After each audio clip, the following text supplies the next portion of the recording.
High, good morning সবাইকে। আজ হলো রবিবার আর আজকে ছুটির দিন। আমার মায়েরও ছুটি, আমারও ছুটি। তো সকাল সকাল উঠে দুজনের জন্য চা করে নিয়েছি। মা গেছিলো রেশনটা নিয়ে এসে বসে চা খাচ্ছিল। আর ইউজুয়ালি মা যেটা করে ওই লেয়ারটাকে আগে তুলে খেয়ে নেয়। তো আজকে আমিও নিজের জন্য দুধ চা বানিয়েছিলাম, সাহস করে খেয়েছিলাম, কিন্তু কিছুই হয়নি ঠাকুরের কৃপায়। তারপর ওই একটা কুকিজ আনা ছিল, একজন গিফট করেছিল, তো ওটাকেই দিয়ে খাচ্ছিলাম। বেশ ভালোই খেতে, টেস্টি। তারপর ঘরের কাজগুলো আমি করে নিলাম আর মা ওইদিকে রান্নাবান্নার ডিউটিটা আজকে নিয়েছিল। আজকে লাঞ্চে অনেক কিছুই ছিল, মাংসর ঝোল, তারপরে একটা ডাঁটা দিয়ে কিছু একটা চচ্চড়ি ছিল, সেটা তো আমাদের পরে দেখাবো। তো কাজটা করে নিলাম চট করে। আমি ঘরটা ঝাড় দিয়ে নিলাম আগে, তারপরে মোছামুছি করে নিলাম। আর এর মধ্যে না মায়ের সাথে আজকে একটু তর্কাতর্কি লাগছিল আমার, আয়েশার দুজনেরই। এটা আমাদের নর্মাল, জানো তো, এটা ভীষণই নর্মাল। কারণ একটা বাড়িতে থাকতে গেলে একটু টুকটাক ঝামেলা লাগতেই থাকে বাড়িতে। এটা কেউ বলতে পারবে না যে তাদের বাড়িতে ঝামেলা হয় না। যদি সে বলে তাহলে সে একদম ডাহা মিথ্যে কথা বলছে। আর আমরা বাড়িতে থাকলে আমরা তিনজনেই হচ্ছি একটু মানে ওই লাউড পিপল, বুঝলে তো। তো তিনজনেরই একটু ক্ল্যাশ লেগেই যায়। তো যাই হোক, ওই এদিক ওদিক করতে করতে আয়েশা ওর ক্লাস করছিল আর আমি করছিলাম কাজবাজ, আর মা ওইদিকে রান্নাটা করছিল। তারপর মায়ের চুলে কালার করব বলে ওই দুটো কালার, এই মানে দুটো না, একটাই কালার, তো ওটা এনে রাখা ছিল। আর ওটাকেই আমি মিক্স করে নিচ্ছিলাম। অনেক দিন ধরে বলা হচ্ছিল মাকে কালার করার জন্য, বাট আমিও টাইম পাচ্ছিলাম না আর মায়েরও সময় হচ্ছিল না কোনো না কোনো করে, মানে কিছু করে। তারপর মা কাজে যেতে স্টার্ট করে দিল, তো ওই করে আর সময় হচ্ছিল না। তো আজকে তো ছুটির দিন, আজকে সময়টা আছে। ডিমের মতন দেখতে লাগছে, এটা পুরো ডিম, সাদা আর হলুদ ডিম। বেশি পাকামি মেরে দেখাতে গেছিলাম তোমাদেরকে, হলো একটা কাণ্ড করালাম। তারপর ওটাকে নিজেই পরিষ্কার করতে হলো আর কি, কেয়ার করবে। আর মা দেখেনি, জানো তো, মা যদি দেখতো তাহলে ওখানে আরও একটা ঝামেলা লাগতো আমাদের। তারপর মাকে কালারটা করতে করতে ওইদিকে না মা কি করেছিল না, কুকারে চড়িয়েছিল হচ্ছে গিয়ে চিকেনের একটা স্টু টাইপের ঝোল মতন হবে আর কি। তো আর এদিকে কালারটা সবে করা স্টার্ট করেছি আর ওইদিকে হয়ে গেছে এমন, মানে কুকারটাতে কদিন ধরে সিটি হচ্ছে না তেমন করে ঠিক করে।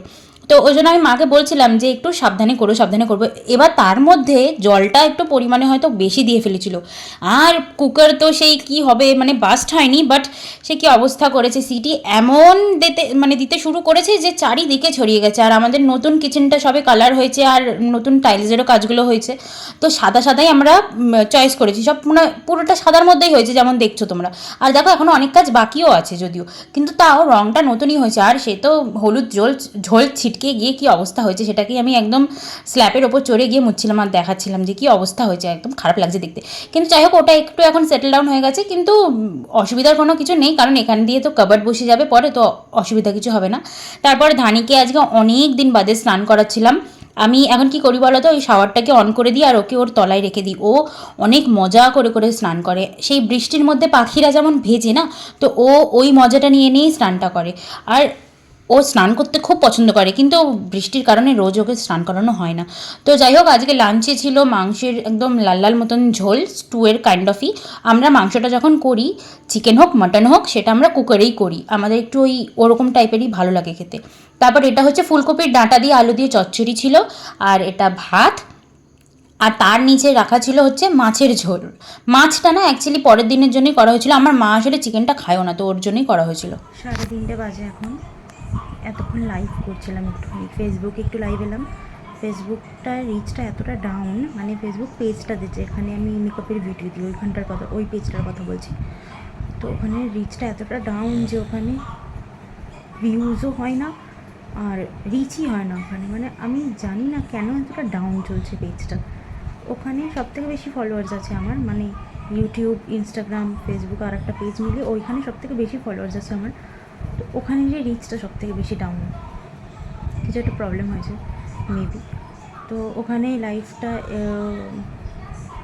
15-20 মিনিট মনে হয় ছিলাম। তারপরে আবার মজ যে অ্যাপটা আছে না, ওখানে আমি প্রায় 3 বছর পরে আজকে লাইভ এলাম।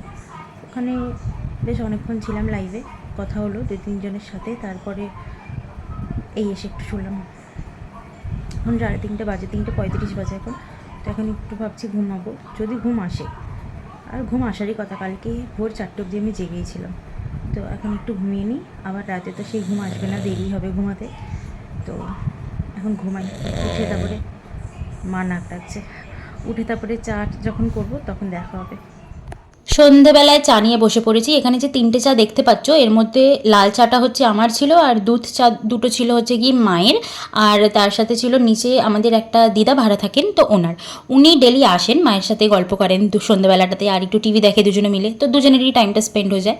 তো এটাই খাচ্ছিলাম আমরা 3জনে মিলে, আর গল্প হচ্ছিল এদিক ওদিকের। আর তারপরে জানো তো, এই যে নিচের যে ফ্লোরটা দেখছিলে, তোমাদেরকে বললাম না আগের দিনকে লাগাতে আসবে শনিবারে, সেদিনকে কিন্তু আসেনি, এসেছিল আজকে সন্ধে ওই বিকেলটাতে করে এসে লাগিয়ে দিয়ে গেল। বাকিটা যেটা বাকি ছিল ওটাকেও করে দিয়ে আর পুরোটাকে সেট করে দিয়ে গেছে। আর তারপর আমিও একটা চেঞ্জিং লাইট লাগিয়েছি। আমাদের চেঞ্জিং লাইটটা অ্যাকচুয়ালি একটা খুঁজে পাচ্ছি না, আর দুটো কাজ করছে না, তাই যতটুকু কাজ করছে ওইটাকে না কি করেছি বলো তো, সিঁড়ি দিয়ে একটুখানি হালকা করে জড়িয়ে দিয়েছি। সেটা আমি তোমাদের দেখালাম একটু, বাট অতটা বোঝা যাচ্ছে না, পরে যখন সব লাগিয়ে নেবো দেখাবো। 7:30-8টা মতন বাজে এখন, আর রুটি করে নিলাম একেবারে রাতের রান্নাটা।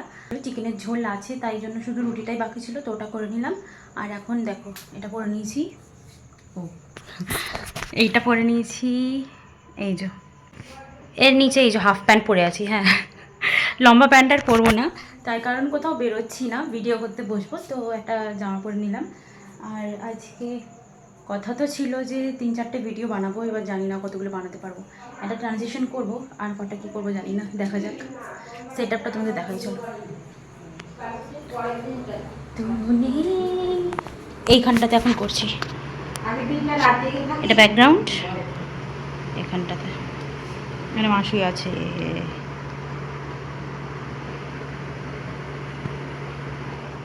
এখন আবার এলাম অনেকটা সময় পরে, শ্যুটটা কমপ্লিট করার পরে লাইভে এসেছিলাম ইউটিউবে। অনেকক্ষণ লাইভে থাকার পরে আমি ডিনারটাকে করলাম। তারপরে ডিনার করে ফ্রেশ হয়ে নিয়ে, মানে মেকআপ তুলে তারপরে ফ্রেশ হয়ে নিয়ে করে নিয়েছিলাম স্কিন কেয়ারটা। আর কয়েকটা পিম্পলস উঠেছে, এটা না হরমোনাল হয়, জানো তো, এটা সব মেয়েরই আই থিঙ্ক হয়, ওই পিরিয়ডসের আগে পরে ডিউরিং পিরিয়ড যেটা হয়ে থাকে। তো ওটাতে একটু স্যালিসিলিক দিয়ে দিচ্ছিলাম, স্পটিং করছিলাম। আর তার সাথে আয়েশার আমার কিছু একটা ইয়ার্কি চলছিল, জানো তো, তো ওটা নিয়েই কথা বলছিলাম কিছু একটা।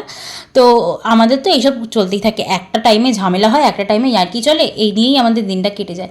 তো বোরোলিন লাগিয়ে নিলাম, আর এটা মাস্ট। আমার এত ঠোঁট ফাটে, আজীবন আমার ঠোঁটটা ফেটে আসে, মানে গরম হোক, 40 ডিগ্রি টেম্পারেচার হোক আর 25 ডিগ্রিজ হোক, আমার ঠোঁট ফাটবেই ফাটবে, আমাকে বোরলিনটা লাগাতে হয়। আর চোখে একটা কি উঠেছে পিম্পল, ওটা না আমি 2 দিন আগে ভিডিও করতে গিয়ে দেখলাম, তার আগে তো দেখিইনি।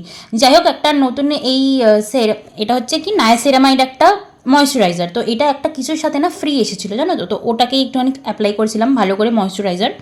এটাকে অ্যাপ্লাই করতে করতে আমাদের কিছু একটা ওইদিকে না টপিক, আলাদাই একটা টপিকে কিছু একটা ডিসকাশন চলছিলো, সেটা আমার এখন মনে নেই, বা মনে পড়লেও সেটা না মানে বলার বিষয় নয়, তাই জন্য আমি এটাকে চেপেই দিলাম। ফ্রন্ট ক্যামেরাতে ভিডিও করি না, ক্যামেরাটা লাগছে। মা শুয়ে পড়েছে, আমিও শুয়ে পড়বো, তার আগে চুলটাকে বাঁধবো। এই ফ্রন্ট ক্যামেরা দিয়ে করলে মুখটা ঠিক লাগছে, এটাই আমার রিয়েল ফেস। আর ব্যাক ক্যামেরা দিয়ে করলে মানে যখনই করি তখনই মুখটা এরকম লাগে আর মোটা লাগে। আমাকে অনেকেই বলেছে যে ক্যামেরায় আমাকে বেশি মোটা লাগে সামনের থেকে বেশি। যাই হোক, ভিডিওটা শেষ করছি, টাটা।